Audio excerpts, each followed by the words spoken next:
Hey, Scorpio. Hey, girl. Hey. What is going on for Scorpio for April? Let's check it out.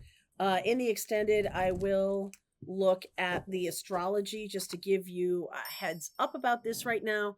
What I noticed, there's a lot of energy happening in April, and I feel like this is a time of coming out of some kind of deep healing or deep pain around a romantic connection.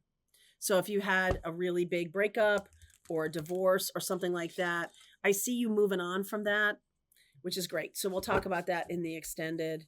But let's see what the guys have to say for us in terms of tarot first. All right, check you out, Divine Masculine coming up. Look at this: release, affluence, transformation. Wow, wow. The underside of this deck is really big today. Air could be dealing with a Gemini, Libra, or an Aquarius. Trust. That's always big for Scorpios. And soulmate. There's something that there's some kind of connection between your healing, your transformation, and your money. Okay? There's something about relationships. I don't know if this has to do with seeing a partner through the lens of society's hopes and dreams, like Prince Charming, or this person has, a lot of resources, a lot of things going on, and that's what attracts you as a partner. Affluence, whatever it is, I feel like that might be something that you need to look at and need to heal in order to really find the right person for you. There's definitely something about societal norms or who constitutes a good partner for me, coming at it from a place of external trappings, wealth, especially wealth or abundance of some kind. And it's like, okay, but you're not looking at some other parts of who they are. And I feel like that's what's being healed right now, that however you've been looking at a partner, and I almost feel like there was I'm just going to say this, I don't know how you're going to take this, but it does feel a little bit like I look at the outside of a person, or I have, right? Like this has been something that happened to me, or some way of me getting into relationship in the past, where I would look at the person and be like, okay, I'm trying to determine if this is a good person for me. And I'm like, okay, well, they have a good job and they live in this beautiful house. And, this is something that seems like it could be good. And there's a whole other part of them that isn't revealed to you until way later in the relationship, or almost when it's too late. All right. That it's time to really look at people from a different angle. I'm getting the Hanged Man in a lot of readings, and that has to do with looking at people from a different perspective, or looking at situations in a different way. Okay. So underneath is this Three of Cups, Page of Cups, the Lover's card. Wow. The King of Wands and the Page of Wands. Look at all this page energy here. Some of you are definitely still looking to your friend groups or your social groups. So there's something about 11th house here for you, and even the 3rd house about like close friends or whatever. And it's like that could be where your romantic partners come from, which is very common. I am seeing Divine Masculine here. I do not want to soft pedal this. Okay, this is a big deal. And this Divine Masculine energy here in terms of healing and transformation. Like what makes a good partner for me? Have you thought of that? Just like in a vacuum, not as it relates to somebody who's standing right in front of you right now, but like in general, what makes a good partner? And then what makes a good partner for me? What are their qualities? What goes on inside them? What would they have to say? Where are they in their emotional development? Like a lot of stuff that you can't see from the outside. Seven of Swords. I really want to add that in because there's something here about illusion, delusion. You're having that Pisces in that fifth house. And there's so much child energy here that it makes me feel like there's something that you've been lied to about romantic partnerships, or you lie to yourself about it, or you just illusion. Like, I don't want to see really who this person is. They look good from the outside, so I'm going to fall in love with them, and then I'm going to make sure that they kind of adhere to the paradigm I have in my head about who they are supposed to be. Okay? There's something like that. Look at you. 10 of Cups, Ace of Pentacles, new opportunity coming in. Oof. 8 of Swords. You're still in this old mindset. The World coming at you from the universe. 4 of Swords. There's healing necessary. Yes, that's right. You have an opportunity right now. Queen of Pentacles in the past. Mother wound, mother energy, nurturing, sorta, not really. Like, where are you here? And what was mom's opinion? Okay. The Judgment card. 7 of Cups. Like, super confused as to who somebody is that's standing right in front of you. The King of Cups. And the outcome is the Moon. Again, a lot of confusion because of a mindset, a social expectation, a way of looking at people.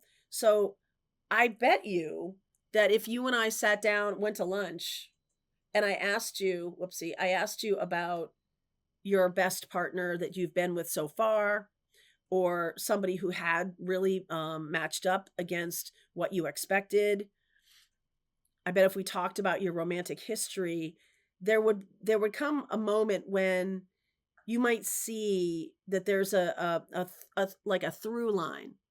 Okay? There's some kind of thread that is running through people that you might want to date or might want to be with, and how you see them and what your expectations are. Like, if you just isolated that very first moment, okay, where someone appears to you or someone's a possibility.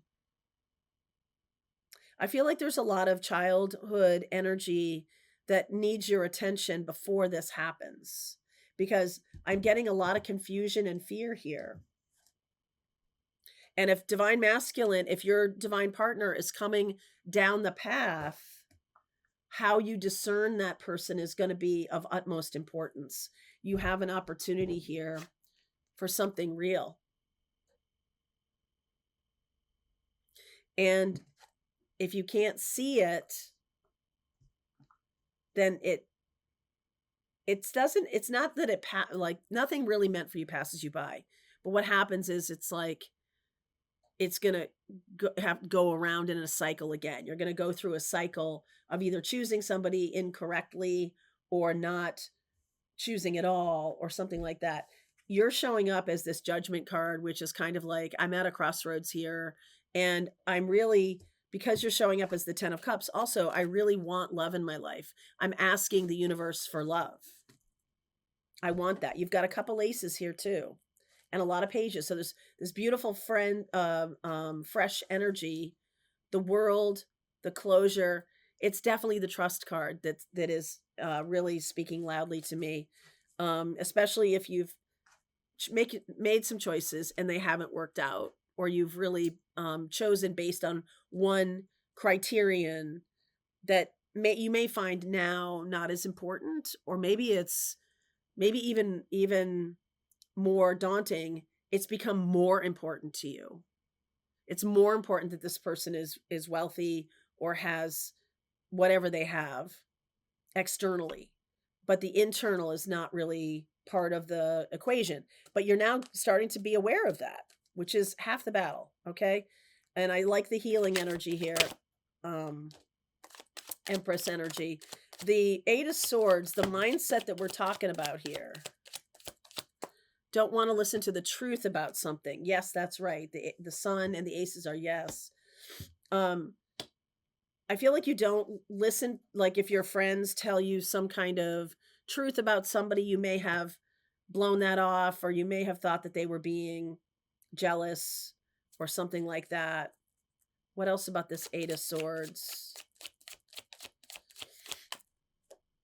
Three of Pentacles, third party energies here. Knight of Swords, Tower, Five of Pentacles. Okay, so there's something here, and this may have been if you were in a relationship with somebody who cheated on you, there's a real trust issue here.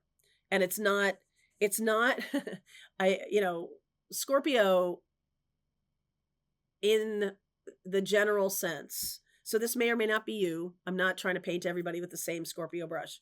What I am saying is there's generally some type of lesson around trust whenever you have a lot of Scorpio energy.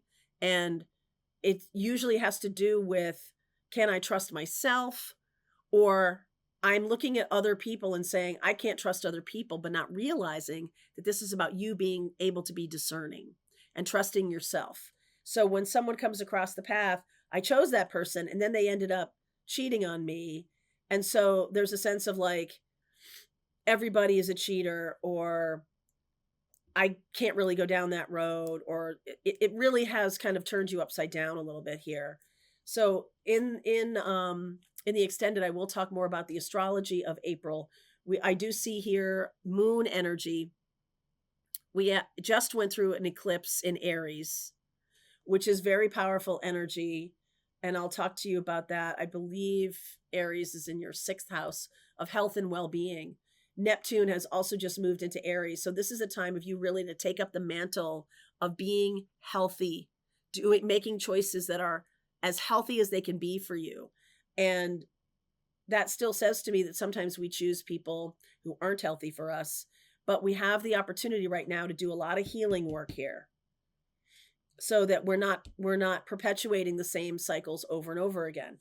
Talk to me about the moon, the new moon, full moon in Libra on the 12th and 13th of April. Well, I'll talk about that.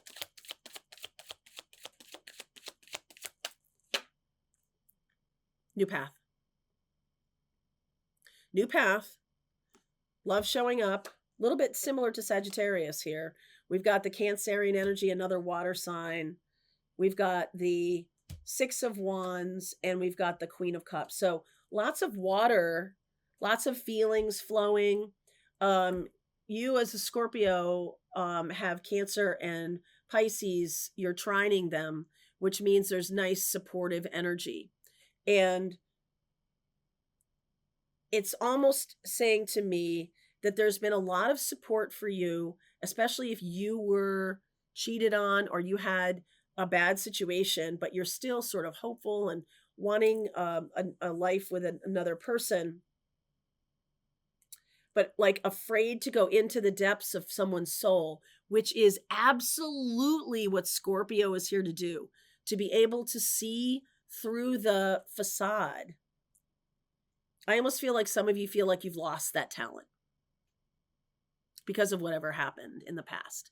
But I am feeling that that you're overcoming that you're going to be stepping into some kind of, real kind of soulmate warrior energy moving forward, and being, like super duper healed and being able to discern well, even though, kind of in spite of this 8 of Swords and that moon, that fear. It's like you take it on, you step into it. You look right at the monster and don't run away. I like the Queen and King of Cups here.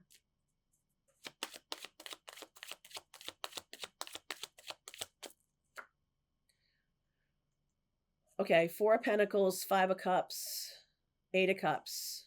This is different. There's the 5 of Wands. There's something about money, being disillusioned about money, and maybe it has something to do with relationship and maybe it doesn't. But with this Ace of Pentacles, I feel like you're being offered a new opportunity that has a lot of potential financially, spiritually, emotionally. And there's still a lot of stuff here that needs your attention. that needs you to release and let go of an old way of doing things and really see deeply someone's soul, you're going to have that opportunity. All right, so let's go deeper and see where you're going. Scorpio, I'll talk about the astrology. We'll get a forecast of what's coming up. Link is below if you want to continue on. I'll see you over there. All right, I hope you enjoyed that video. If it was helpful to you, please consider liking this video and sharing it with anybody who might have a need for similar kind of information. And if you like this video, check out these videos.